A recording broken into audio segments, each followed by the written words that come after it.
Oh, Rigera na.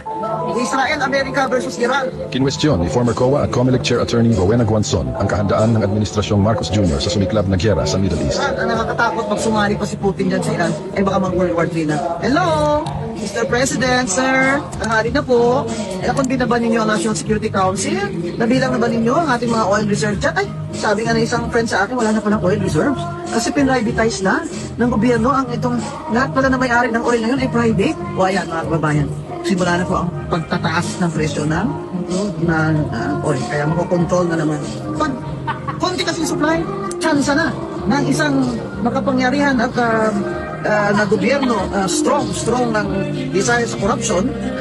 Yan ang gusto-gusto nilang mga senaryo para makontrol nila ngayon ang supply. So tataas po, sigurado ang presyo ng ating oil, gasolina. Siyempre tataas ang gasol, siyempre tataas din po ang pamasahe at ang mga pagkain. Yan po talaga ang hindi ko makakayang tanggapin na sa 3 taon ay hindi nila nagawa ito ng tama. Ay yun ang pinamis nila. Kaya mga kababayan, masarap po ang pagkain natin kung tayo ay nakakain pa. Pero isipin na lamang natin na 2 million na Pilipino ay walang trabaho. Isipin mo, 2 million. Saan sila kuha ng kakainin nila? Habang ang gobyerno natin, imbis na magbigay ng tamang safety net para sa mga unemployed, ay binigay pa ayuda noong panahon ng kampanya. Kaya sila panalo na. Yan ang problema. Oo, yan ang problema. Kasi corruption, yan ang problema pa. Napakadami pong buaya dito sa ating gobyerno. Yan pong bantayan natin sila.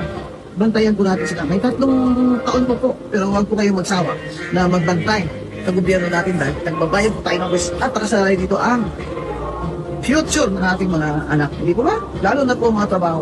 Abay, nag-graduate na kayo. Congratulations. May trabaho ba? Yun ang problema. You cannot create new jobs dahil walang bagong investment dito sa administration ni BBM. Eh, sino nga naman gusto mag-invest dito? Eh, ganito sitwasyon at ang gulo. Kaya, magbantay po tayo, ha? Magbantay po tayo kayo sa Bisaya. Kuyaw na kayo ni. Kuyaw na kayo ni. Rigera na.